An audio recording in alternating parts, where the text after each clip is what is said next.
오늘 중심이 되는 구절은 16절입니다. 16절의 말씀 다 같이 보시겠습니다. 내가 아버지께 구하겠으니 그가 또 다른 보혜사를 너희에게 주사 영원토록 너희와 함께 있게 하시리니. 아담이 타락한 이후 인간은 욕심을 따라 구하는 자들이 되었다고 성경은 증언하고 있습니다. 세상에 출생하는 모든 인생이 다 그러합니다. 여기에는 신자들도 예외가 없습니다. 그러나 하나님은 신자들을 구원하시기 위하여 성령을 이 땅에 보내십니다. 그 성령을 오늘 성경은 보혜사라고 말합니다. 이 보혜사가 무엇인가 하면 한문으로는 지킬 보, 은혜해, 스승사자입니다. 은혜로 지키고 보호하시고 도우시는 스승이라고 하는 말입니다. 한마디로 말하면 도우시는 분이라는 뜻입니다. 자, 그런데 오늘 본문에 보니까 또 다른 보혜사라고 말합니다. 이 또 다른 보혜사란 예수님과 전혀 다른 분이라는 말이 아니라 예수님의 마음과 뜻을 가지신 분인데 오시는 위격이 다르다는 것입니다. 그러니까 성부, 성자, 성령, 삼위일체의 세 번째 위격을 갖고 오는 분이 있다는 것입니다. 지금 예수님은, 성자 예수님은 육체로 계시기 때문에 공간에 제한이 있습니다. 그러나 보혜사로 오실 제3위에 오시는 성령 하나님은 그러한 제한이 없다. 그분을 지금 다른 보혜사라고 지칭하는 것입니다. 다르다고 할지라도 그 본성, 그 마음, 그 성품은 성자 하나님과 똑같습니다. 그리고 이루어내시고자 하는 그 목표, 목적도 동일합니다. 그러므로 다른 말로 성령, 진리의 영, 그리스도의 영이라고 할 수 있습니다. 그러므로 예수님께서 구하시는 것은 이 보혜사가 자기 백성들 가운데 오셔서 그 백성들을 친히 도우시고 인도하시고 위로하시고 이끌어 가시도록 지금 기도하고 있는 것입니다. 그러므로 예수님이 떠나가시는 것이 유익하다라고 하는 말씀은 주님이 승천하셔서 떠나가셔야 보혜사가 이 땅에 오시기 때문입니다. 여기서 보혜사의 뜻이 도우시고 위로하시는 분이라고 하니까 이 보혜사가 오면 우리를 무조건 도와주시고 무조건 위로하시고 무조건 능력 있도록 만드시고 무조건 성공하도록 만드시는 그런 분으로 생각하는데 그렇지 않습니다. 이 보혜사는 성령을 말하는 것이고 이 성령은 거룩한 영이시고 그리스도의 영이시고 진리의 영이시기 때문에 우리를 진리 가운데로 인도하신다라고 합니다. 세상에서 세상적 성공을 위한 그런 보혜사, 돕는 분이 아니라는 것입니다. 세상에서 출세하는 데 도움을 주시는 그런 세속화된 영도 아니라는 것입니다. 오히려 세상에서 환난과 고난을 당하게 하셔서라도 오직 예수 그리스도를 붙들게 하는 참 생명의 영이라는 것입니다. 오늘 본문 26절에 이렇게 기록되어 있습니다. 보혜사 곧 아버지께서 내 이름으로 보내실 성령 그가 너희에게 모든 것을 가르치시고 내가 너희에게 말한 모든 것을 생각나게 하시리라. 이 보혜사 성령은 아버지께서 예수님의 이름으로 제자들에게 보내시면서 하시는 일이 무엇인가를 말씀하고 있습니다. 예수님의 가르침을 생각나게 하고 또 직접 가르치시는 분이라고 말합니다. 무엇을 가르치고 생각나게 하시는가? 진리를 가르치시고 선포된 말씀과 성경에 기록된 말씀이 생각나도록 하신다는 겁니다. 흔히 성령 받으라 그러면 만사형통한다. 성령 받으라 그러면 반드시 성공할 것이다. 그러한 성령은 성경에 기록되어 있지 않습니다. 제가 부사역자로 있을 때 하늘산 집회에 간 적이 있습니다. 여름방학 때 간 것으로 기억되는데요. 그곳에 얼마나 많은 사람들이 모여서 성령을 달라고 기도했던지 아마 오늘 이 예배를 드리고 있는 분들 가운데 그런 집회에 가보신 분들이 계실 것입니다. 주여 주여 하면서 고함을 지르면서 성령을 달라고 나중에는 목소리가 다 쉬어서 안 나옴에도 불구하고 끊임없이 부르짖고 기도하는 모습을 봤습니다. 그러면 왜 그렇게 성령을 달라고 기도하는 것입니까? 결국 자신의 여러 가지 문제들이 다 풀려지기 위해서 성령께 구하는 것입니다. 여러분, 성령, 이 보혜사의 뜻이 무엇입니까? 앞에서도 언급한 바와 같이 도와주시는 분, 지켜주시는 분, 힘을 주시는 분, 위로하시는 분의 뜻입니다. 자, 강사 목사님 나와서 성령 받으면 안 되던 일이 풀어집니다. 꼬인 문제도 풀어집니다. 라고 하면서 설교를 쏟아냅니다.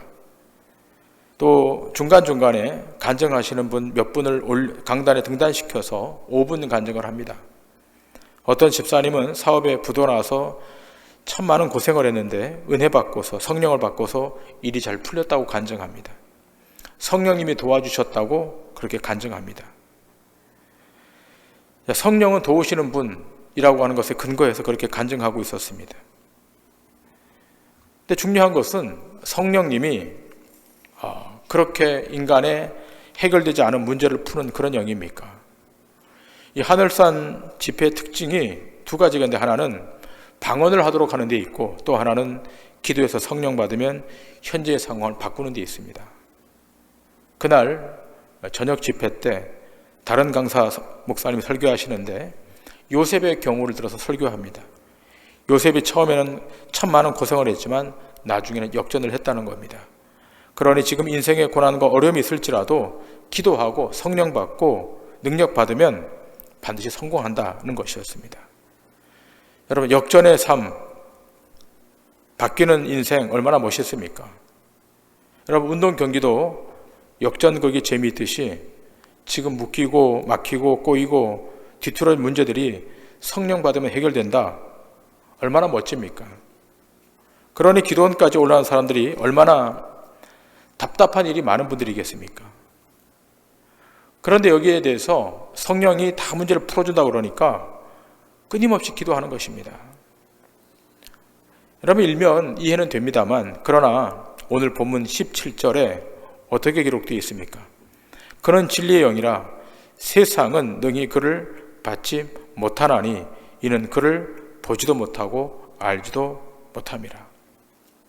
성령은 세상이 받을 수 없는 영이라는 겁니다. 다른 말로 하면 세상의 것을 추구하는 것과는 아무런 상관이 없는 영이 성령이라는 말씀입니다. 오히려 성령은 세상에서 버림받고 배척을 받는 영, 절대로 성령은 세상이 환영하는 영이 아니라는 것입니다. 성령은 세상이 수용할 수도 없고 받을 수도 없습니다. 뿐만 아니라 세상 사람들이 원하지도 않고 또 그 영이 온다 할지라도 인지할 수 없습니다. 자, 그런데 기억할 것은 이 성령이, 보혜사 성령이 일단의 사람들에게 온다는 겁니다. 누구에게 오는 것입니까? 하나님이 구원하시기로 작정한 인생들에게 성령이 온다는 것이고, 오늘 밤 예배하고 있는 여러분과 저에게 성령이 오셨습니다. 우리가 원해서 성령을 받은 것이 아니라 주의 백성들에게 성령이 강권하여 오시는 것입니다. 우리의 의지와 관계없이 오신 것입니다. 이렇게 오시게 되면 어떤 일이 발생합니까? 세상과 충돌이 일어나는 겁니다. 세상과 갈등을 빚는 것입니다. 세상의 가치와 합칠 수가 없는 것입니다. 이런 충돌이 있는 것, 이것이 성령이 임한 명확한 증거입니다. 세상에서 성공하는 것, 성령 받으니까 갑자기 문제가 풀어지는 것, 이것과 성령의 역사는 무관한 것입니다. 우리 주님은 결코 세상의 성공을 약속한 적이 없습니다. 주의 나라는 이 땅에 있지 않다라고 누누이 주님이 말씀하십니다. 그리고 성령을 받은 사람은 오히려 세상으로부터 미움을 받을 것이다 라고 말합니다.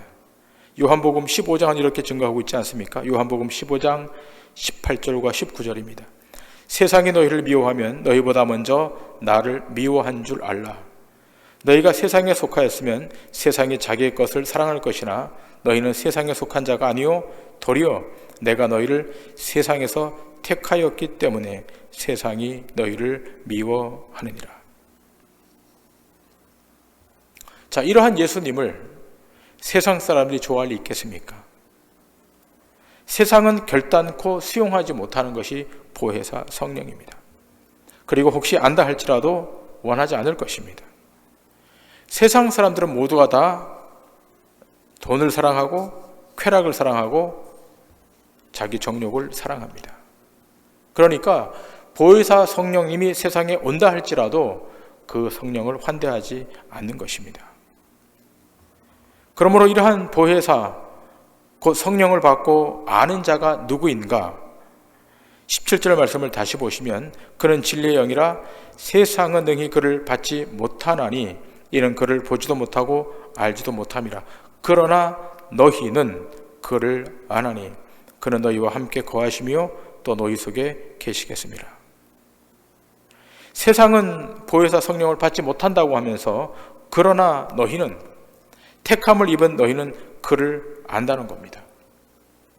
여기서 너희란 세상과 구별된 하나님의 권속을 말합니다. 이들만이 주님이 택하신 자, 곧 아버지께서 아들에게 주신 자들만이 이 성령을 받게 되고 알게 된다는 것입니다. 놀라운 선언입니다.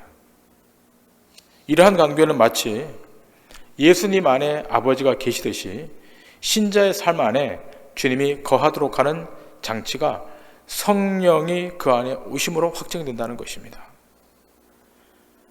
이렇게 되면 신자의 삶 안에 주의 처소가 마련되는 것이고 주님이 그 안에 거하심으로 우리가 세상의 길로 이탈하지 않고 주님 오실 때까지 진리의 길로 행하게 되는 것입니다.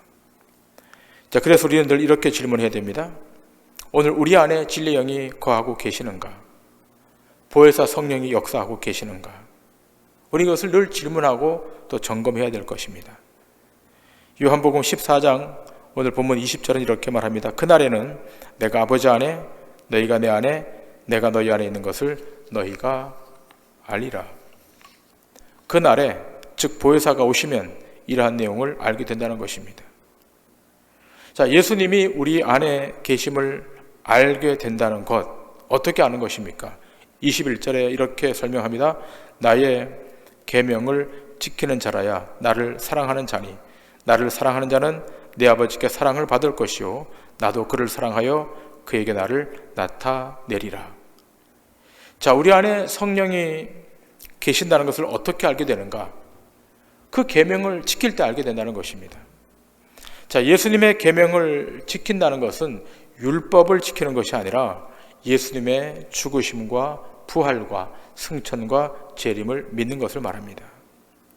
오늘 예배드리는 여러분들이 이 사실을 믿고 있습니까? 믿고 있다면 분명히 보혜사가 여러분 심령 가운데 임한 것입니다. 자, 그런데 문제가 있습니다.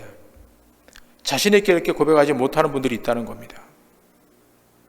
내게 보혜사가 와 있다는 사실을 확실하게 인지하지 못하는 분들이 있습니다.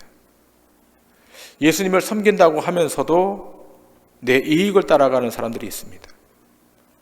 내가 이렇게 하면 안 될 텐데 하면서도 그 길을 쫓아가는 사람들이 있습니다. 내 삶이 하나님의 손에 있다는 사실을 망각한 채 내 의지와 내 생각으로 살아가려고 하는 때가 있다는 것입니다. 이 부분은 반드시 점검하고 체크해야 됩니다. 이런 예를 좀 하나 들고자 합니다. 우리 교회 로비에 보면 아날로그 벽시계가 하나 걸려 있습니다. 시계 바늘이 움직이는 아날로그 벽시계입니다. 그런데 그 시계 바늘이 움직입니다. 무엇 때문에 움직이는가 하면 그 안에 들어있는 건전지 때문에 움직이는 겁니다. 건전지를 빼버리면 그 시계는 작동하지 않습니다. 그 상태를 죽었다라고 말할 수 있습니다. 이렇게 죽어있는 상태에서는 꼼짝할 수가 없는 것입니다. 가야 할 방향으로 한 칸도 가지 못합니다. 그러나 건전지가 그 안에 들어가면 가야 할 방향으로 가게 됩니다. 자, 그런데 건전지가 들어올 때 원래 고정되어 있는 힘이 있습니다. 가려는 방향으로 가지 않으려고 하는 저항이 있다는 겁니다. 그러나 건전지의 힘이 저항하는 힘보다 더 강하기 때문에 그 바늘이 움직이는 것입니다. 마치 이와 같은 것입니다. 오늘 우리가 몸을 가지고 이 땅에서 발을 붙이고 사는 한 끊임없이 하나님의 뜻에 저항하는 것, 이것은 너무나 자연스러운 것입니다. 오히려 하나님을 섬기고 예수님을 사랑하는 것이 어쩌면 거북스러울 수 있습니다. 생소합니다. 이런 일이 체질에 맞지 않을 수 있습니다. 그러나 이 생소한 일이 우리에게 생명의 길이 되는 것입니다. 이 길을 가는데 우리의 힘으로 갈 수 없고 우리 안에 내주하시는 성령님께서 그 길을 가도록 이끄십니다. 때문에 우리는 늘 하나를 체크해야 됩니다. 우리가 하나님의 뜻에 얼마나 저항하고 있는가, 얼마나 반대로 가려고 하는가를 체크해 보면 바로 답을 구할 수 있습니다. 우린 끊임없이 주님의 기쁨이 아니라 내 기쁨을 향해 나아갑니다. 주님을 사랑하는 것이 아니라 나를 사랑하는 데 바쁩니다. 주님의 비전과 뜻을 채우기보다는 나의 욕망이 채워지는 것에 시간을 다 할애해버립니다. 우리 안에 이 두 가지 욕망이 끼어 있는 겁니다. 하나는 하나님을 향한 욕망과 하나는 내 자신을 향한 욕망. 그런데 참 놀라운 일이 있습니다. 누가 더 강한가 하면 우리 안에 역사하시는 성령님의 힘이 훨씬 더 강합니다. 어느 정도로 강한가 하면 영원토록 강하십니다. 때문에 선택받은 우리가 아무리 저항해도 우리 안에 계신 성령님의 힘이 훨씬 더 강하기 때문에 결국은 우리가 지는 것입니다. 그리고 그 주님이 우리를 저 생명의 길로 이끌어 가는 것입니다. 그래서 우리는 끊임없이 예수를 주로, 예수를 나의 구원자로 고백하는 것입니다. 누가 시켜서 하는 것이 아니고 우리 안에 계신 성령님이 역사하기 때문에 그렇게 고백하는 것입니다. 오늘 이 고백이 여러분의 심령 가운데 고백되어야 될 줄 믿습니다. 여러분 안에 계신 성령님이 여러분을 이끌어가고 있다는 사실을 계속해서 믿으셔야 됩니다. 자, 그러면 성령이 오셔서 결국 이루어내실 일이 무엇인가라고 하는 거예요. 보혜사 성령님을 우리 가운데 주셨는데 그 성령님이 오셔서 완성하실 일이 뭔가? 로마서 8장 12절 이하에 바울은 이렇게 말합니다. 그러므로 형제들아, 우리가 빚진 자로되 육신에게 져서 육신대로 살 것이 아니니라.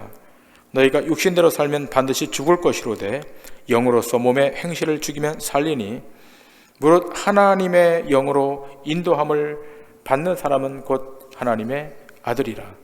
너희는 다시 무서워하는 종의 영을 받지 아니하고 양자의 영을 받았으므로 우리가 아빠 아버지라고 부르짖느니라. 26절 이하입니다. 이와 같이 성령도 우리의 약함을 도우시나니 우리는 마땅히 기도할 바를 알지 못하나 오직 성령이 말할 수 없는 탄식으로 우리를 위하여 친히 간구하시느니라. 마음을 살피시는 이가 성령의 생각을 아시나니 이는 성령이 하나님의 뜻대로 성도를 위하여 간구하심이니라. 우리가 알거니와 하나님을 사랑하는 자 곧 그의 뜻대로 부르심을 입은 자들에게는 모든 것이 합력하여 선을 이루느니라. 하나님이 미리 아신 자들을 또한 그 아들의 형상을 본받게 하기 위하여 미리 정하셨으니 이는 그로 많은 형제 중에서 맏아들이 되게 하려 하심이니라. 또 미리 정하신 그들을 또한 부르시고 부르신 그들을 또한 의롭다 하시고 의롭다 하신 그들을 또한 영화롭게 하셨느니라. 자, 보혜사 성령님을 우리 가운데 보내주신 목적이 무엇입니까? 무엇을 이루기 위함인 것입니까? 오늘 30절에 기술된 바와 같이 부르시고 부르신 그들을 의롭다 하시고 의롭다 하신 그들을 영원토록 영화롭게 하기 위해서 보혜사 성령을 우리 가운데 보내주셨다는 것입니다. 자, 그런데 보혜사 성령이 우리 가운데 올 때 우리 가운데 수반되는 또 한 가지가 있는데 그것이 바로 고난입니다. 무엇 때문에 받는 고난인가 하면 예수 그리스도를 믿음으로 말미암아 그분을 믿는 것 때문에 받는 세상에서의 불이익입니다. 때로 직장에서, 때로 사람과의 관계에서 감수해야 될 불이익이 있습니다. 바울은 말합니다. 로마서 8장 18절입니다. 생각건대 현재의 고난은 장차 우리에게 나타날 영광과 비교할 수 없도다. 고난이 있습니다. 세상을 살아가는 불이익이 있습니다.